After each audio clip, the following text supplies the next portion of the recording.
On, guys, so today I'm bringing guys a brand new sports cards video. In today's video, I will be showing you guys one easy trick that can save you guys a lot of money when buying on eBay. So you definitely want to stay tuned for that. But before we get into that, I do want to say, as you guys know, my membership program has been on fire recently despite the market being fairly slow. Just 3 weeks ago, our members were buying up 2012 Select, first-year Select Kobe Bryant's for just under $30 and just around $70 to $80 in a PSA 9, and these have absolutely taken off in the last 3 weeks. Most recently, an ungraded has done $75. That's more than double our money in a span of 2 weeks. All these select silvers that our members were buying have absolutely taken off as well. So if you guys would like to join in on the profit, click the link down below to sportscardsinvest.com. You can use code APRIL for 25% off our new ultra high-end membership. You can use code PLATINUM for 30% off our platinum membership. And then if you guys would like to join any of our regular memberships, you can use code WINTER2020 to get you guys 15% off. But without further ado, we're going to go ahead and hop right into this video. So this tactic I have been using for a very, very long time, and it saved me a lot of money. So as you guys can see here, I spelled Luka Doncic's name wrong. I spelt it with L-U-C-A. And as you can see here, there are, a handful of different, listings that people have put up with Luka Doncic's name misspelled, essentially. And what happens when someone lists a card and it's misspelled, or, anything's wrong with the listing name, what happens is, the search filters within eBay, are totally messed up. And a lot of the times, if anyone's really searching for a Luka Doncic, they're not going to actually see any of these. So it leaves a great opportunity for a lot of auctions. So I've actually been able to snipe a whole bunch of auctions. Some of these are even very good prices. If it's misspelled because no one sees it. Chances are, unless you're searching this up, there's a good chance for some of these that not many people are going to see the auctions. And the auctions have, honestly, I've sniped some auctions around 50 to 60% of eBay comps just because the name was misspelled. And I'm going to go over a bunch of players I have done this for in the past, but I can tell you one specific example. When Luka Doncic's PSA 9 Prism was roughly $400 in the NBA bubble, I sniped one of them for $220 because the name was spelled L-U-C-A. So that's a great way to kind of, make some money. Another thing is, nicknames, right? So, for example, Steph Curry 2009 Topps. You'll be surprised, but a lot of the search filters do not pick up on this. As you can see here, some of them pop up with Steph Curry, or whatever it is. But as you can see, if you search up Stephen Curry, you're going to get a whole lot of different results, as opposed to if you search up Steph Curry. I know it sounds very odd, but you can definitely, get a lot of these cards under the radar.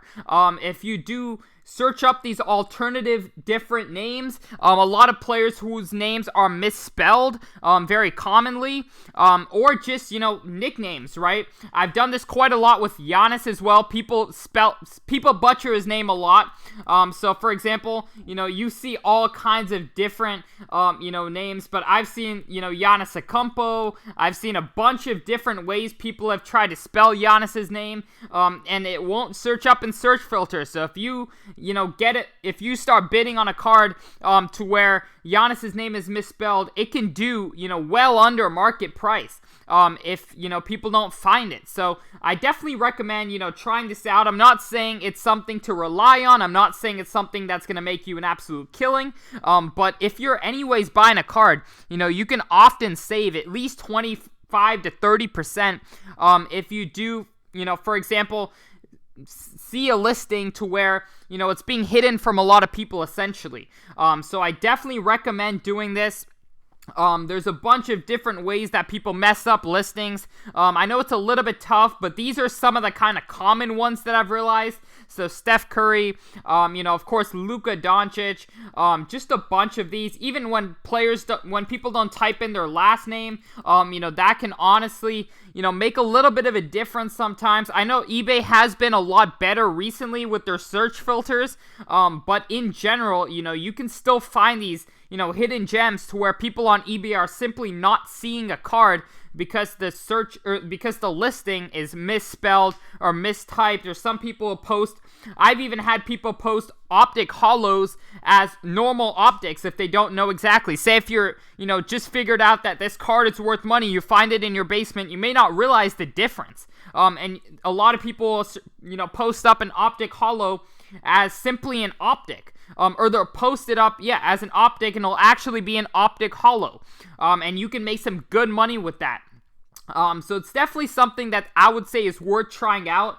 You guys can let me know in the comment section below. I'm sure someone who's watching this has had some great deal of success with this method because it's not very underground. I think there's quite a lot of people now that kind of are a little bit more aware of this, but it still works like magic, to be honest. I definitely see a lot of different listings falling way short of eBay comps, and that is simply because, the names are misspelled. And then there's a bunch of other, ways that I would say you can save a lot of money. So, for example, golden auctions, sometimes they have a huge auction, right?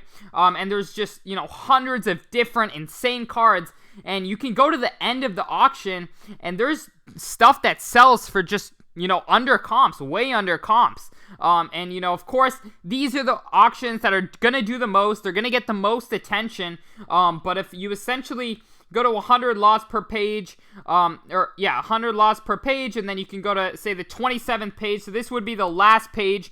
It's usually lower end stuff. But you can definitely try to, okay, so we're going to search up page 27. So this is going to be the last page of the auction.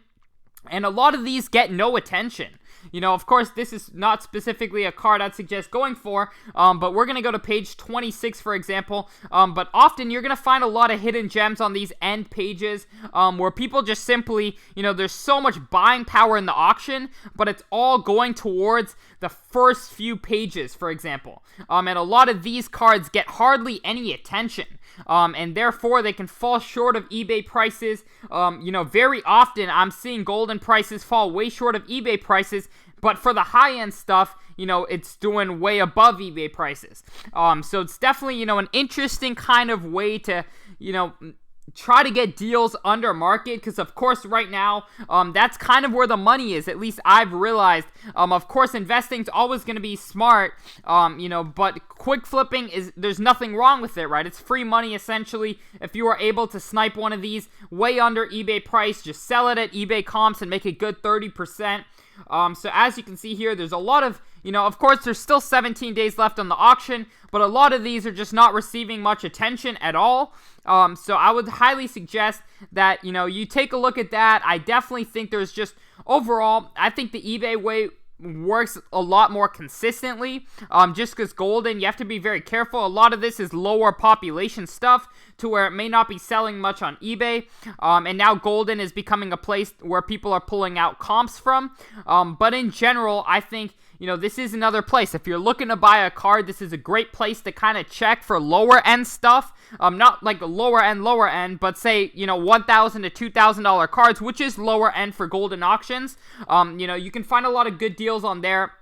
But I'd highly suggest, you guys can also let me know if there's anyone I'm missing. I've seen people spell Clay Thompson, like, with a C. There's just a lot of stuff like that happens.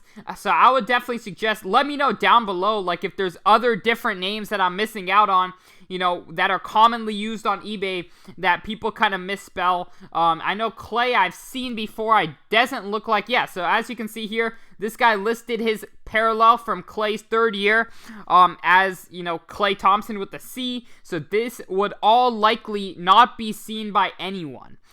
So if you see a good deal here, chances are, it could be a really good deal and just no one has seen it.